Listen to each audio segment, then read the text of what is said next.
الفاتحة. أعوذ بالله من الشيطان الرجيم. بسم الله الرحمن الرحيم. الحمد لله رب العالمين الرحمن الرحيم مالك يوم الدين. إياك نعبد وإياك نستعين اهدنا الصراط المستقيم صراط الذين أنعمت عليهم غير المغضوب عليهم ولا الضالين آمين. Bismillahirrahmanirrahim. Melanjutkan pelajaran kemarin bahwa kita sudah memasuki bab wudhu. Kemarin bahwa wudhu itu jangan sampai keliru mana wajib mana sunnah. Jadi kalau yang wajib atau rukun-rukun wudhu itu ada 6: niat, membasuh muka, membasuh tangan, mengusap sebagian kepala atau rambut ya, rambut kepala, kemudian membasuh kaki dan tartib atau berurutan ya. Jadi jangan sampai menganggap nanti membasuh telinga wajib, membasuh tangan wajib, itu nggak boleh, kumur-kumur wajib, kemudian istinsyak atau menyedot air ke hidung itu wajib, itu nggak boleh. Itu menurut ulama ahli fikih itu bahkan menjadi wudhunya tidak sah. Jadi harus tahu mana sunnah mana wajib. Nah kita kemarin masuk kepada rukun yang pertama yaitu niat. Kemarin teksnya belum selesai di rukun yang pertama ya.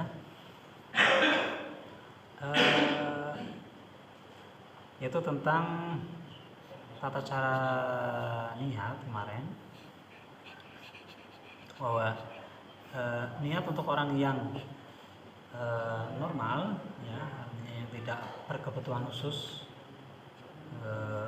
tidak, atau karena tidak ada uzur seperti misalnya salis, orang yang terus-menerus kencing misalnya. Kemarin ada 3. Yang pertama niat raful hadas atau taharah hadas atau taharah untuk sholat. Kemudian yang kedua niat diperbolehkannya sholat. Dan yang ketiga, ini pilih salah satu ya dari 3 kemarin itu. Dan yang ketiga niat fardunya wudhu atau melakukan wudhu atau niat wudhu saja gitu. Itu niatnya untuk orang yang salim atau tidak ada, kecuali tidak ada cacat atau mohon maaf seperti kencing terus menerus atau yang lainnya, atau istihadhah misalnya. Itu syaratnya 3 atau milih salah satu dari 3 kemarin itu ya. Nah kalau kalau untuk yang lainnya itu ada seperti niat ibahatus sholah, niat supaya diperbolehkan sholat misalnya, itu ada. Nah kita menyelesaikan teks yang kemarin setelah pilih salah satu dari 3 niat itu. Kemudian wala budda an yastahdira dzatal wudu'i al murakkabata min al arkan, yaitu harus menghadirkan semua yang akan dilakukan ketika wudhu di dalam niat. Nah ini memang ya, niat itu kalau memang dilaksanakan sedemikian rupa syarat-syarat yang dicetuskan oleh para ahli fikih, ini memang cenderung sepertinya sulit gitu ya, tapi sebenarnya bisa. Jadi menghadirkan seluruh, bahwa ketika saya niat wudhu begitu kan, saya niat wudhu gitu aja sudah, saya niat wudhu. Jadi pertama jari nempel di muka langsung saya niat wudhu. Atau misalnya saya niat wudhu untuk menghilangkan hadas fardu karena Allah itu. Atau yang sudah berlaku di kita pakai bahasa Arab lah, nawaitul wudhu'a li rabbil hadasil ghazali fardalillahi ta'ala. Itu disyaratkan menghadirkan seluruh perbuatan wudhu. Jadi di situ kan ketika kita begini kita membayangkan nanti akan membasuh muka, sekarang membasuh muka, nanti akan membasuh tangan, akan mengusap sebagian kepala dan membasuh kaki serta berurutan. Itu dihadirkan semua ketika niat gitu. Wa yaqsida fi 'ala dzalikal mustahdzar kama fi shalah. Begitu juga ketika sholat, ketika Anda Allahu Akbar, itu kan Anda niat sholat. Sholli fardul maghribi 3 raka'atin mustaqbilal qiblati adaan ma'muman lillahi ta'ala. Dalam melafalkan ini itu sunnah hukumnya untuk menstimulus atau mengarahkan hati untuk niat seperti itu gitu. Makanya hanya sunnah saja melafalkan, yang penting di hatinya. Makanya ketika dikatakan niat itu berbarengan dengan awal pekerjaan, berarti ketika bunyi Allahu Akbar, itu langsung niat. Nah, niat itu disyaratkan menghadirkan seluruh. Ini memang ketat sekali kalau kita mengikuti standar fikih yang ini ya. Berarti kita udah ketika Allahu Akbar sudah membayangkan nanti setelah itu baca Fatihah, kemudian Fatihah, kemudian ruku, di dalam ruku harus ada tumakninah, kemudian salat i'tidal, i'tidal ada tumakninah, kemudian setelah i'tidal sujud, sujud ada tumakninah, kemudian duduk di antara dua sujud, sujud lagi sampai salam. Ya tentunya tidak nanti ada pembahasannya di belakang. Wa yaqsudu fil adal mustadhar kama salat na'am law nawa raf'al hadathi kafa. Nah, makanya ini kemudian dijelaskan oleh Mbah Nawawi. Ini Mbah Nawawi ini orang Banten. Beliau ini luar biasa ilmunya, punya tafsir namanya Tafsir Munir. Bahkan beliau disebut Syekhul Hijaz, gurunya orang-orang Hijaz, Saudi di Arab, saking alimnya beliau. Makanya ilmu agama itu memang bukan hanya milik orang Arab, gitu ya. Agama itu, keilmuan agama itu dimiliki oleh orang yang dikehendaki baik oleh Allah dari manapun. Bahkan ulama-ulama besar itu malah kebanyakan bukan dari Arab. Seperti yang nulis kitab paling fenomenal dan digunakan seluruh dunia yaitu kitab Bukhari, itu Muhammad bin Ismail, itu juga bukan orang Arab kan, orang Rusia. Sahih Bukhari bahkan itu kitab yang paling sahih nomor 2 setelah Al-Quran. Ulama sepakat semuanya, aliran apapun itu mengakui bahwa kitab yang paling sahih setelah Al-Quran itu Bukhari. Nah, ini yang nulis bukan orang Arab, orang Rusia atau daerah apa itu yang Kazakhstan apa Uzbekistan namanya, yang Tantan itulah daerah situ. Yang kuburannya ditemukan karena dicari karena permohonan dari Presiden Soekarno waktu itu ya. Akhirnya ketemu dan sampai sekarang diziarahi. Nah, itu bukan orang Arab. Makanya Imam Nawawi ini luar biasa keilmuannya. Beliau mensyarahi kitab ini, tulisannya orang Hadramaut, Salim bin Sumer. Namanya kitab Safinah. Kemudian disyarahi oleh Imam Nawawi Banten menjadi Kasyifatus Saja. Nah, ini beliau mengomentari, na'am law nawa raf'al hadathi kafa wa illam yastahdir ma dzukir. Kalau kita wudu hanya niat untuk menghilangkan hadas saja itu sudah sah. Sudah enggak usah membayangkan nanti akan setelah membasuh muka kemudian tangan kemudian mengusap rambut. Itu kata beliau enggak apa-apa. Litadhammuni raf'il hadatsi lidzalik. Karena kata-kata menghilangkan hadas ini sudah mencakup semua itu. Bahkan kalau menurut pendapat yang lebih ini lagi, bahkan niat itu ya seperti Anda misalnya mau kemana kamu?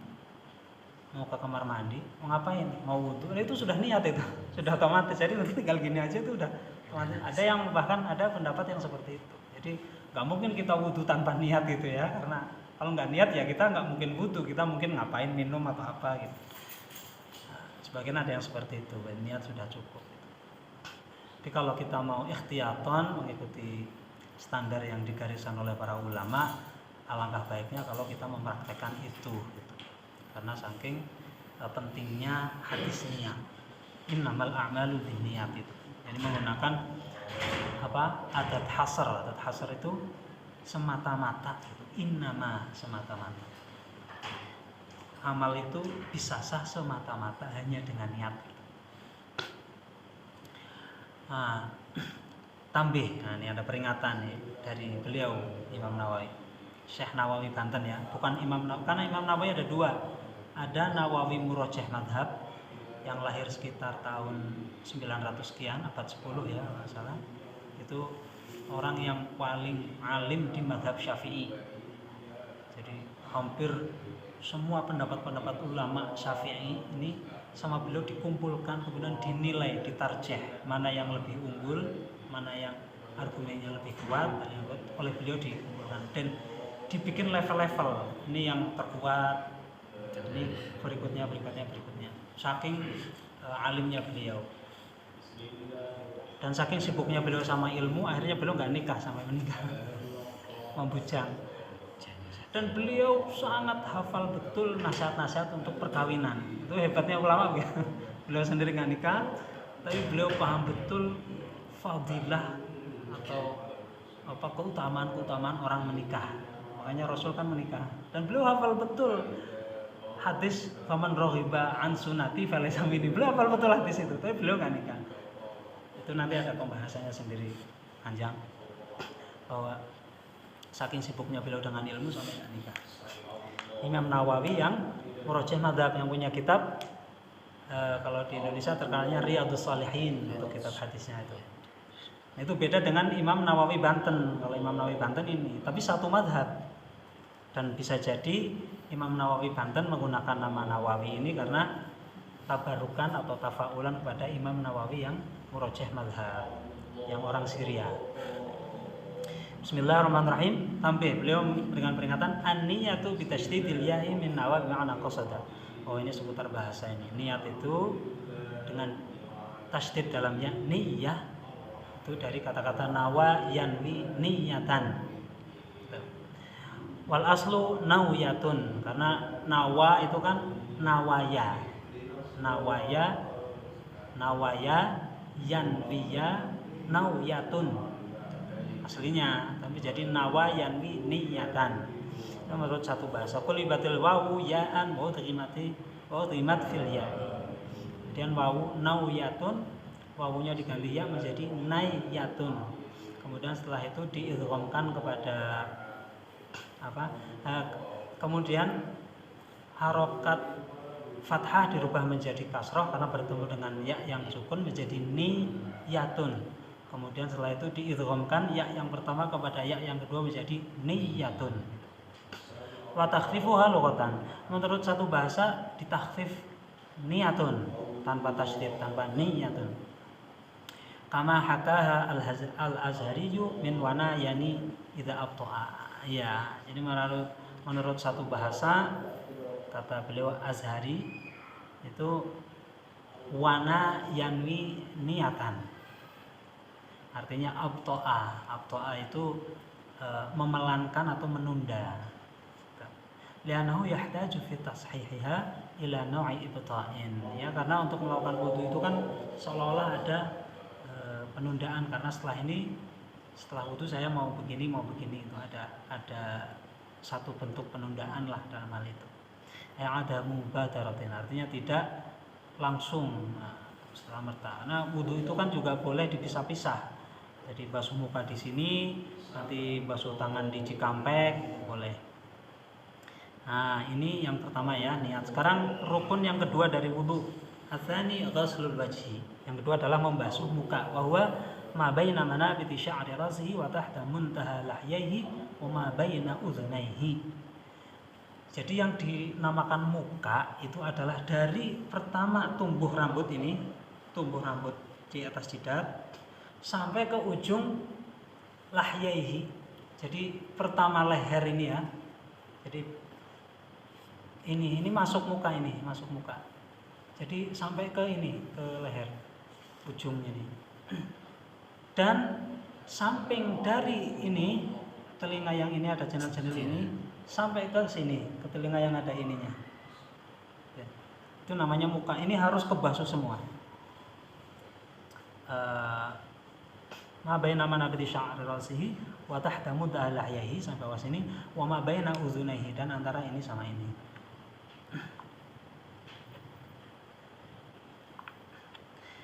Faminhu syu'ruhu, dan juga semua rambut yang tumbuh di dalamnya. Mau rambut dimanapun yang ada di sini, semuanya harus terbasuh. Al-hajibaini, seperti dua alis. Wal ahdabi, seperti bulu mata. Wasyaribaini, seperti dua kumis. Kadang ada yang kumisnya satu aja ya, saya dua ini. Sering diketawain ini. Itu paling, saya kan orang nggak pinter bercanda, jadi supaya bercanda ya saya harus di bahan bulian gitu ya. Nah, bulian saya itu katanya kumisnya kayak kumis lele katanya, cuma dua ini. Iya. Wa syaribaini wal izaraini, dua ini apa namanya? Rambut yang di sini nih. Apa namanya ya? Jambang. Hah? Jambang apa? Jambang kan ini kan. Iya, posisinya Ya di sini nih lah. Fayajibu ghusl zahiri hadhihi syu'uri wa batiniha ma'al basharati. Dan semua rambut itu wajib dibasuh sampai dengan kulit-kulitnya. Harus sampai ke dalam kulitnya. Jadi nggak boleh rambutnya saja. Semua yang tumbuh di situ tadi disebutin. Ya. Nanti ada pembahasan beda yang sini. Al basharati allati tahtaha wa in kasut, walaupun tebal. Karena ada itu ya di TV pernah yang orang punya ini beda itu tebal sekali di sini.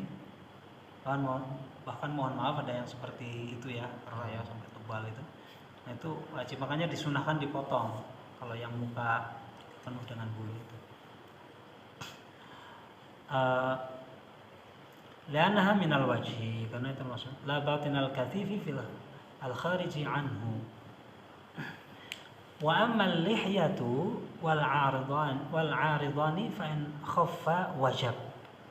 Ya, fa in khaffa wajaba ghuslu zahiriha wa batinihima ma'al basharati allati tahtaha. Adapun kalau godek ini apa? Yang di sini nih. Sama sini brewok ya, brewok sama jenggot, brewok sama jenggot ya kan, jenggot kan, jenggot bahasa Jawa ya, bahasa Sundanya jenggot kan, iya, brewok sama jenggot ini pengecualian. Dia kalau tipis itu wajib dibasuh sampai ke kulit-kulitnya, ya, wajib sampai ke kulit-kulitnya. Kalau tipis. Wa in kasufa, kalau tebel, wajaba ghuslu zahiri ma duna batina limasyaqq. Kalau tebel maka hanya wajib dibasuh rambutnya saja. Enggak sampai ke kulit enggak apa-apa. Kalau tebel banget. Kadang ada sebagian orang yang jenggotnya tebel sekali. Dan jenggot ini semuanya ya. Jadi kalau dia panjang ya harus dibasuh semua. Kalau panjang sekali itu harus semua. Tapi kalau tebel banget cukup rambutnya saja, kulitnya enggak harus kena. Karena ribet kalau harus sampai ke kulit kan harus ditekan begitu ya, diusap-usap gitu. Nah, itu napa ini mal masyaqqah. Al basharati tadam wa in kathu wajaba ghuslu dhahiri ma duna batin mal masyaqqah. Illa idza kana limra'atin wa khunsa. Kecuali kalau ada perempuan atau yang khunsa itu mohon maaf yang ini ya, waria gitu ya. Kalau itu maka wajib sampai kulitnya. Kalau ada perempuan kok jenggotnya tebel kan ada juga itu. Ada kan ya di TV pernah tebel sekali itu kalau perempuan wajib. Dan juga dia disunahkan untuk mencukurnya. Fayajib isalul ma'i li batniha ma'a bisyurati ma'i linudrati dzalika ma'a kuni yundabu lil mar'ati izalatuha. Iya, karena itu termasuk tergolong sesuatu yang langka, jadi dia wajib sampai ke kulitnya. Dan sunnah dipotong, sunnah dihilangkan, dan dihilangkannya nggak ada makruh dikerok atau enggak. Kalau khusus perempuan digunting boleh, dikerok boleh, baik itu jenggot maupun ini godek. Apa tadi godek? Brewok. Ya. Di sini inilah. Itu kalau perempuan baik dikerok maupun itu gunting hukumnya sama. Kalau laki-laki nanti menurut pendapat ada yang makruh kalau dikerok, tapi digunting nggak apa-apa. Menurut satu kaul. Kalau kaul yang ekstrim haram. Ada yang mengharamkan. Karena memang hadisnya itu berupa ini naha gitu ya, ada kata-kata Rasul melarang. Tapi sebenarnya menurut fuqaha itu termasuk hal-hal yang tidak sampai ke level diharamkan.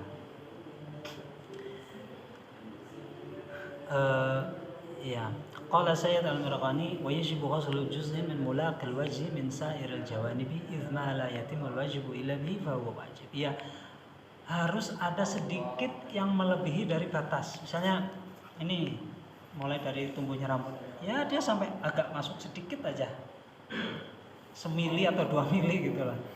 Jangan pas persis tuh, jangan. Karena malah yatimul wajib illa fihi bahwa wajib. Karena ketika wajib itu ada hal yang sesuatu wajib itu sempurna hanya dengannya, maka dia itu menjadi wajib juga. Wakada yazidu adna ziyadatin fil yadaini warijlaini. Begitu juga di dalam wudu membasuh kaki dan tangan harus dilebihkan. Misalnya siku-siku berarti harus di atas siku-siku sedikit sampai ke lengan. Terus kaki berarti harus sampai ke atas mata kaki sedikit. Jangan persis di mata kakinya, agak naik sedikit. Karena ma la yatimul wajib illa bi fa wajib. Intaha. Ay li yatahaqqaqa ghuslu jami'ihima.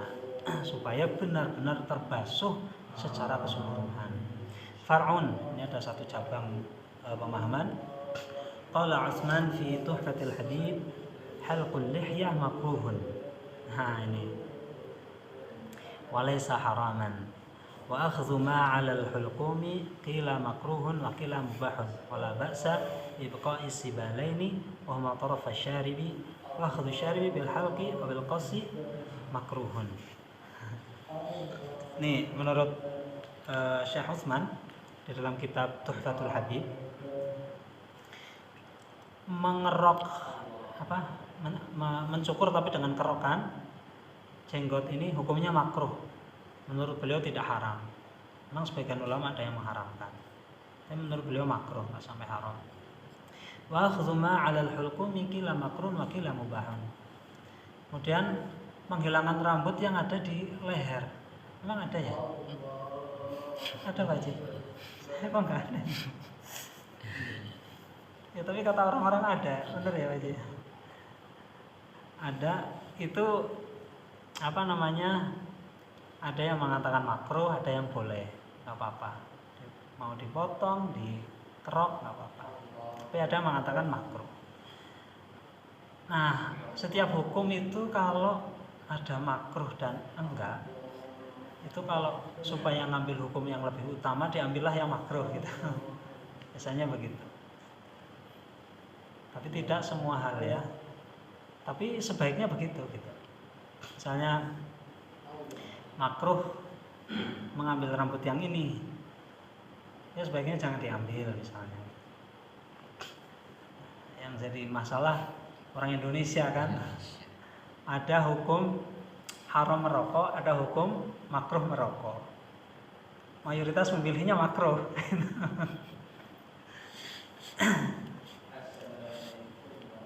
Padahal sebaiknya milihnya yang haram. Tapi seingat saya ya, walau alam, seingat saya dalil rokok itu seingat saya. Dulu guru saya yang mulia itu, saya masih ingat sekali ketika beliau berkunjung sebelum saya belajar di Yaman. Jadi Syekh Habib Salim Asy-Syatir itu kan sering berkunjung ke Indonesia. Waktu itu saya masih mondok di Mbah Maimun Zubair. Habib Salim Asy-Syatir rawuh ke sana, kemudian memberikan ceramah. Saya ingat betul tuh, beliau berbicara, saya sudah membaca kitab tentang rokok itu 200 kitab. Yang 10 kitab itu mengharamkan, yang 190 itu yang 10 kitab itu memakruhkan, yang 190 kitab itu mengharamkan. Makanya beliau keras banget masalah rokok, jadi tolong jangan merokok. Nah, kita berdalih orang-orang yang rokok kan, gaya-gaya yang rokok itu. Hadis rokok itu kan wala tulqu bi aidikum ila tahlukah. Itu kan mesti dalilnya itu tahlukah. Jangan sekali-kali engkau mematikan dirimu atau merusak dirimu sendiri kan. Tapi mematikan loh ya. Tahlukah itu mematikan. Nah, perusakan terhadap diri ini oleh ulama, kiai-kiai maksudnya bukan ulama, kiai-kiai Indonesia itu. Lalu sekarang kalau misalnya merusak kepada diri, bukannya lebih berbahaya makanan-makanan modern? Mungkin ada formalin, mungkin ada kandungan-kandungan kimia. Makanya seringkali mohon maaf ya, orang-orang kaya yang makannya terlalu bebas itu kadang kan penyakitnya macam-macam itu, penyakitnya macam-macam, bahkan meskipun tidak merokok itu kadang-kadang karena makanan cepat saji, makanan apa, kadang yang mahal-mahal itu kan masuk semua, itu lebih merusak kata kiai-kiai itu. Lah itu tahlukahnya kan lebih besar itu. Sementara orang rokok kan hanya dalam pernafasan paru-paru. Makanya disebutnya penyakitnya paru-paru, kalau yang makanan tuh rupa-rupa gitu katanya gitu. Nah itu apa dalih untuk ini. Ya kalau dilihat ini ya mungkin kalau rokoknya berlebihan, karena segala sesuatu yang berlebihan itu kan pasti ya nggak boleh. Jangankan rokok, air putih saja minum itu kalau berlebihan ya nggak boleh. Memang kalau yang berlebihan rokok itu memang sangat ekstrim penyakitnya, luar biasa. Nah walau alam, mungkin bisa jadi saya ini pembenaran mungkin, tapi saya seperti itu gitu. Seperti itu. Jadi tahlukah di situ, merusak diri itu, ya itu. Selain rokok sekarang yang merusak diri itu lebih banyak. Walau alam. Kecuali kalau berlebihan jangankan rokok, semua makanan pun berlebihan nggak boleh. Makanan bergizi saja itu berlebihan nggak boleh, makanya nggak berimbang. Nah ini itulah. Jadi kalau ada makruh haram pilih haram, ada makruh sama mubah pilih makruh gitu, untuk ikhtiyaton, untuk berhati-hati di dalam kita tunduk kepada aturan-aturan Allah. Asal itu yang ketiga, ghuslul yadaini, membasuh kedua tangan, ma'al mirfaqaini, sampai kepada siku-siku ya, au qadrihima, atau ya kira-kira siku-siku, inda faqdihima, ketika tidak punya tangan dari sini mungkin karena kecelakaan atau penyakit kemudian diamputasi dan sebagainya. Wal ibrah bil mirfaqaini 'inda wujudihima. Ya, yang dianggap mirfaq itu ketika ada. Inda wujudihima. Walau fi ghairi mahallihima al-mu'tad. Walaupun misalnya siku-sikunya tuh di ujung sampai mendekati ke pundak ke sini gitu misalnya. Hatta law iltasaqa bil mankibaini i'tadira. Iya, bahkan ketika siku-sikunya itu sampai nempel ke sini pundak. Wal mirfaqani tasniyatu mirfaqin bi kasril mimi wa fathil fa'i afsal min al-aksi. Ya mirfaq itu lebih fasih daripada marfiq. Kalau dibalik marfiq itu jarang yang pakai. Kebanyakan makanya mirfaq. Wa huwa majmu'ul 'izami thalathi 'azmatay al-'adudi wa ibratiz zira'i ad-dakhilati bainahuma. Dia adalah 3 tulang yang ada dari lengan disambungkan kepada sini. Namanya apa bahasa Indonesianya? Kalau bahasa Arab tuh ini namanya adud, kemudian ini yad, ini mirfaq. Terus kalau ini dhira, jadi kalau keseluruhan ini dhira, ini adud, ini yad, mirfaq, kemudian ini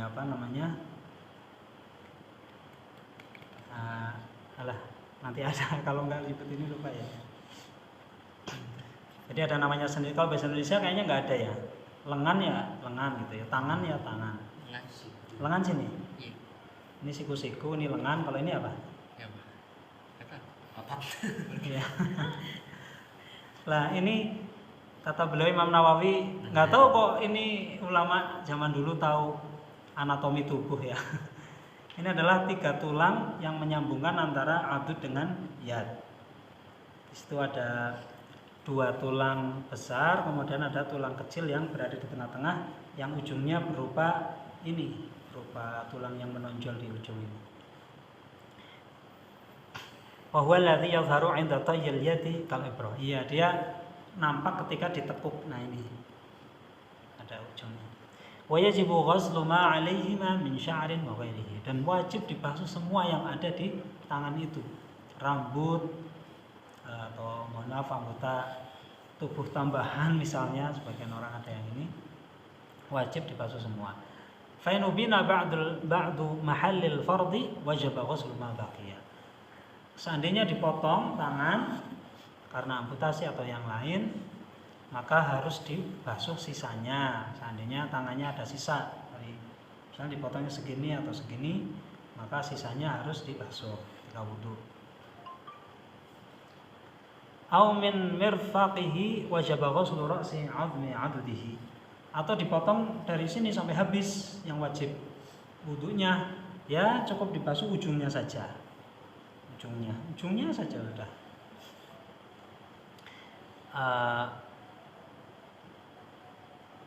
Au min fawqihi sunnah ghuslu baqi 'addihi. Atau dipotong sampai sini, sampai benar-benar tinggal dikit banget. Nah, maka kalau ininya benar-benar habis total, nggak ada siku-siku, maka membasuh sisa ini tuh adud ini atau lengan yang sisa itu hukumnya sunnah, tidak wajib dibasuh. Muhafadzatan ala tahjil. Karena kenapa sunnah? Karena memang hukumnya ini sunnah. Hukumnya sunnah. Jadi nanti ada kesunahan membasuh wudu itu sampai total ke sini. Ini sunnah ya. Kita tahu ada tambahan pahala dan pahalanya besar sekali. Kenapa besar sekali? Karena nanti di hari kiamat orang-orang yang wudunya tahjil, jadi wudunya itu total. Ini total dengan kesunahan-kesunahan yang pertama sunnahnya di semua sunnah. Membasuh tangan sebelum masuk ke bejana, seandainya kita pakai tempat, atau membasuh tangan ketika akan wudu itu di pancuran. Kemudian kumur sama ini secara berbarengan. Bagusnya secara berbarengan, tapi kalau enggak apa-apa satu-satu baru ini. Bagusnya berbarengan.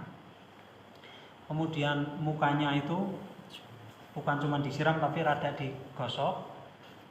Kemudian semua basuhannya melalui gosokan, kemudian 3 kali masing-masing. Kemudian basuh ininya mentok sampai di sini. Itu namanya tahjil. Itu nanti kita di padang mahsyar, itu hadisnya sahih terkenal banget. Nanti kita mencorong gitu. Kita tuh bercahaya. Jadi Rasulullah ketika nyari kita tuh langsung, oh itu yang bercahaya sini gitu. Itu nanti gitu, ada tandanya ketika di padang mahsyar. Makanya wudu dengan tahjil ini disunahkan sekali. Ya, syukur-syukur bisa seminggu sekali atau enggak ya sebulan sekali, itu sekali-kali pakai tahjil. Syukur-syukur tiap hari, itu udah luar biasa kalau bisa tiap hari itu.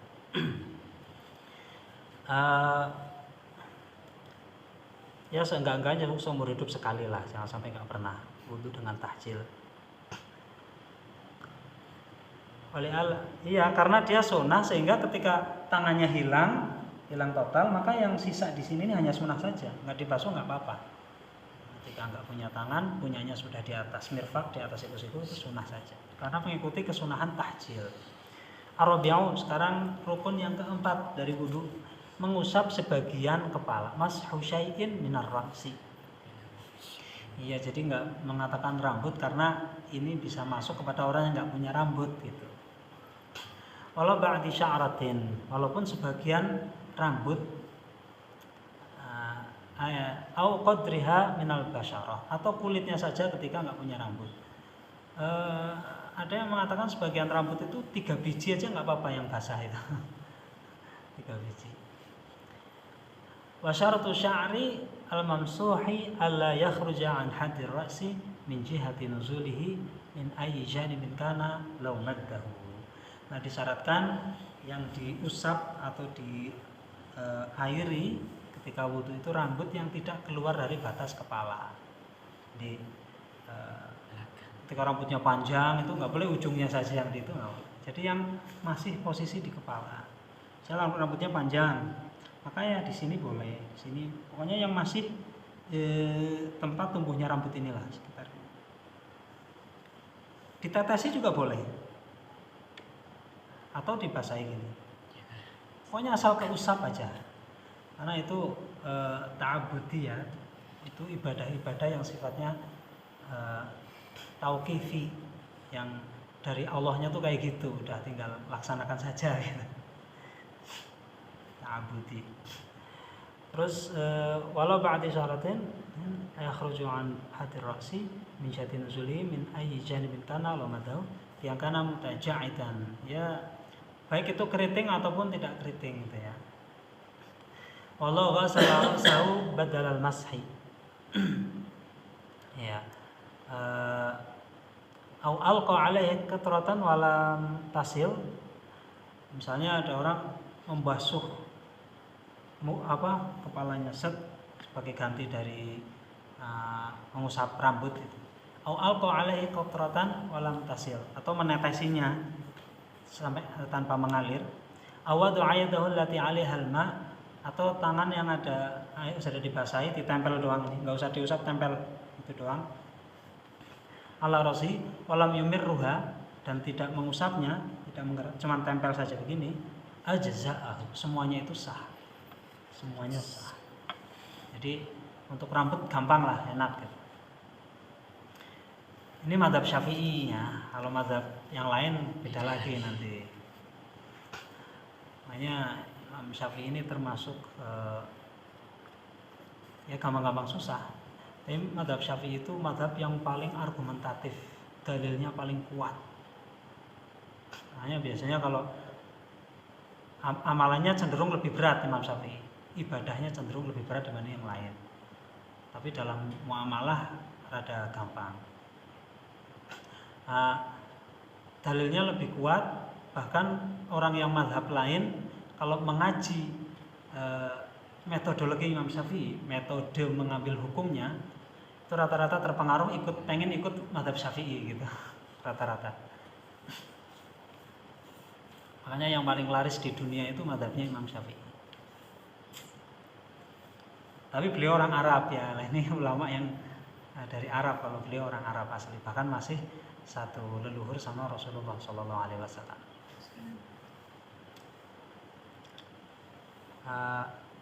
Maksud saya menerusi ya itu cukup. Berarti yang kelima, ghuslur rijlaini, membasuh kedua kaki ma'al ka'baini. Kedua ka'ab itu mata kaki ini. Jadi ini harus terbasuh, otomatis karena ini harus terbasuh, maka membasuhnya harus di atasnya. Jangan persis ya, harus di atasnya, sampai ke atasnya sedikit. Al-azmani al-barizani baina saqi wal qadam. Dua tulang yang menonjol antara sak ini, betis, dan qadam. Qadam tuh ini yang buat nendang ini.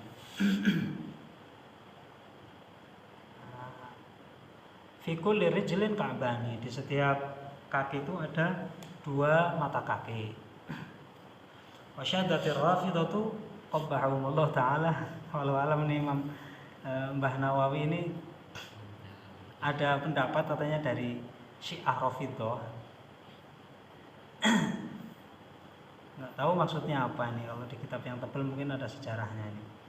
Ini kalau menurut Syiah Rafidhah, dan beliau mendoakan kejelekan untuk ini, karena Imam Rafidhah Syiah Rafidhah itu memang ekstrim luar biasa. Kalau kita tahu di sana itu yang ada ritual mencambuk diri itu sampai berdarah-darah itu. Kata Rafidhah, kata beliau Imam Nawawi, orang Rafidhah itu berpendapat fi kulli rijlin ka'bun. Setiap kaki itu mata kakinya cuma satu katanya, bukan dua. Wa huwa al-'azmu alladhi fi dhahril qadami. Yaitu tulang yang menonjol di qadam. Katanya cuma satu. Walau alam ini maksudnya apa? Mungkin ada sejarahnya. Di mata kaki itu cuma satu katanya, kata Syiah Rafidhah. Fa'ilam yakun lirijlihi ka'bani atibira qadruhuma min madadil khilqah min ghalibi amsalihi bin nisbah. Nah, kalau nggak punya mata kaki ya dikira-kira saja. Kira-kira saja daerah mata kaki itulah sampai ke situ gitu. Bin nisbah. Walau qati'atu qadamaihi wajaba ghusl baqi. Kalau terpotong kakinya tapi masih ada sisa sampai mata kaki ya wajib dibasuh sampai mata kaki.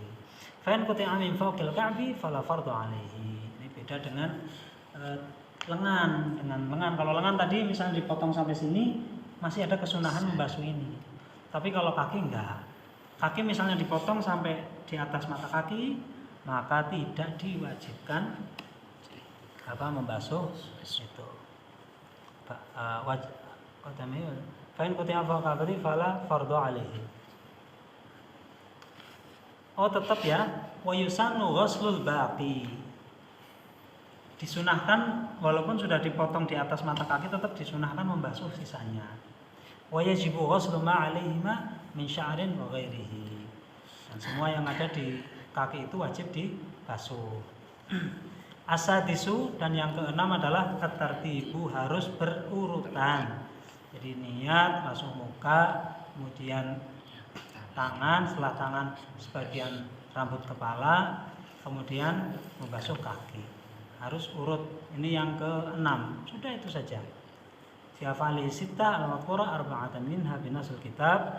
Yang 4 dalilnya adalah Quran, yaitu membasuh muka, tangan, sebagian kepala dan kaki. Ini dalilnya Quran. Terus yang niat dalilnya hadis, yaitu hadis innamal a'malu binniyat wa wahidun bihima huwa tartib. Dan yang satunya itu dalil dari Quran dan hadis, dua-duanya menjadi dalil. Nah, cara ngambil dalilnya begini. Wajudilalatil kitab alaihi huwa qawnu ta'ala zakara mamsuhan baina maghsulatin fi qawlihi. Itu ketika Allah mengatakan berfirman dalam Al-Quran, faghsilu wujuhakum wa aydiyakum ilal marafiqi wamsahu bi ru'usikum wa arjulakum ilal ka'bain. Ya, basuhlah wajahmu, tanganmu sampai kepada siku-siku, dan usaplah sebagian rambut kepalamu, dan basuhlah kaki-kakimu sampai ke 2 mata kaki. Jadi itu bunyi ayatnya ya. Wa huwa munazzalun bi lughatil Arab, dan Allah menurunkan ini dengan bahasa Arab. Wal Arab la yartaqibu tafriqul mutajanisi illa li faidatin. Wa hiya huna wujubu tartib la nadbuhu. Nah, orang Arab sudah gimana? Ada yang bertanya? Iya. Gimana? Nanya bisa cek kodam. Gimana? Ini nanyanya bisa cek kodam. Tadi yang membahas kodam itu. Oh, nggak kelihatan ya? Ya maaf ya. Ini soalnya keterbatasan kamera. Iya iya. Tadi nggak kelihatan ya. Ya kodamnya itu mata kaki ke bawah itulah. Nah, apa namanya? Jadi ayat tersebut kalau orang Arab itu langsung paham urut-urutannya, maka itu menjadi pasti ada faedahnya, yaitu harus berurutan gitu. Dan bukan sunnah tapi wajib. Biqarana qouli ta'ala, dan hal itu kenapa menjadi wajib? Karena ada sebuah hadis ya, ketika Rasulullah SAW sedang berhaji wada, kemudian sahabat bertanya ketika akan sa'i Safa dan Marwah, Rasulullah ini sa'inya dimulai dari Safa apa dari Marwah gitu. Kemudian Rasulullah menjawab, anabda'u bi Safa ambil Marwah. Rasulullah, kita sa'inya mulai dari Safa apa dari Marwah? Terus kata Rasulullah, ibda'u bima bada Allah, mulailah dengan apa yang dimulai Allah. Nah, ini menjadi dalil bahwa semua yang ada urut-urutannya di dalam Al-Quran itu ya menjadi urut-urutannya juga gitu. Karena bima bada Allah, dengan apa-apa yang dimulai oleh Allah. Nah, termasuk sa'i itu dimulai dari Safa. Kenapa dari Safa? Karena Allah memulainya dari Safa, karena inna Safa wal marwata min sya'airillah. Ayatnya kan begitu. Nah, fal ibrah bi umumil lafzi. Nah, yang dianggap oleh Allah itu umumnya lafaz. Bukan khusus sabab, tapi umumnya lafaz. Wa huwa ma min qawlihi bima bada Allah bih. Ai ibda'u bi kulli syai'in bada Allah bihi min anwa'il ibadat. Wa la bi khususi sabab alladhi huwa as-sa'yu baina Safa wal Marwah. Nah, hadis ini menjadi dalil untuk semuanya, bukan untuk ketika sa'i di Safa dan Marwah, tapi untuk semuanya. Karena yang dianggap di sini bukan sebab asbabun nuzul saja, tapi merupakan konteks mendahulukan sesuatu dengan yang didahulukan oleh Allah itu semuanya. Wa amma sunanul wudu, adapun sunah-sunah wudu, fakatsiratun, maka sangat banyak sekali. Ada tasmiyah, baca bismillah, kemudian siwakan, kemudian usul yadaini qabla idkhalihimal ina, membasuh tangan sebelum masukin ke wadah, kemudian madmadah, kumur-kumur, madmadah, istinsyak, menyedot air ke hidung. Wa masu jami' ra'si, kemudian rambut diusap semuanya. Wa masu jami' udhunaini, basuh telinga. Mengusap telinga. Wa tayammunu, mendahulukan yang kanan. Wal mualatu, langsung, tidak membasuh muka terus duduk-duduk dulu ngobrol baru basuh tangan, itu boleh, nggak apa-apa, tapi ketika langsung hukumnya sunnah. Nah bayangin kalau semua sunnah-sunnah ini kita niati, itu pahalanya banyak sekali. Makanya sunnah itu definisinya apa itu sunnah? Sunnah adalah apabila dilakukan mendapat pahala, apabila ditinggalkan tidak mendapat dosa. Tapi apa? Imtithalan. Ada kata-kata imtithalan. Nah, imtithalan ini adalah niat. Ya kita melakukan sunnah kalau nggak niat ya nggak dapat pahala juga. Nah, makanya tahu kesunahan, caranya mengaji. Jadi pahalanya banyak. Terus malah wadalku, menggosok. Jadi semua menggosok, bukan cuma dibasuh saja tapi juga digosok. Gosok itu sunnah. Wataslisu, dan meniga-kalikan tiap basuhan itu sunnah. 2 kali juga sunnah. Jadi yang wajib itu yang pertama kali, kedua kali sunnah, ketiga kali sunnah. Wa yaqulu ba'dahu asyhadu an la ilaha illallah wahdahu la syarikalah wa asyhadu anna Muhammadan 'abduhu wa rasuluh. Dan disunahkan baca asyhadu an la ilaha illallah wahdahu la syarikalah wa asyhadu anna Muhammadan rasulullah. Kalau yang lebih lengkap apa namanya? Asyhadu anna gimana? Subhanak asyhadu an la ilaha illallah wahdahu la syarikalah wa asyhadu anna sayyidina Muhammadan 'abduhu wa rasuluh. Allahumma ij'alni minat tawwabina waj'alni minal mutatahhirina waj'alni min 'ibadika shalihin. Subhanakallahumma wa bihamdika asyhadu an la ilaha illa anta astaghfiruka wa atubu ilaik. Itu kalau mau lengkap doa habis wudu. Dan disunahkan lagi sholat sunnah syukril wudu. Jadi setelah wudu sunnah sholat sunnah. Sunnah khusus wudu namanya syukrul wudu. Sholli sunnatal li syukril wudu'i rakaataini lillahi ta'ala. Kemudian disunahkan lagi menghadap kiblat apa ya? Itu disunahkan lagi tadi tahjil, membasuh sampai sini. Kemudian banyak sekali sunah-sunahnya di kitab-kitab hadis itu. Di Takrul Sadidah ada kurang lebih 33 kesunahan. Barangkali kalau besok ada waktu insya Allah saya bacakan sunah-sunah wudu itu. Ya sekali-kali kita mencoba untuk melakukan semua sunnah itu, paling enggak seumur hidup sekali. Faslun bayani ahkaminiyah wallahu a'lam.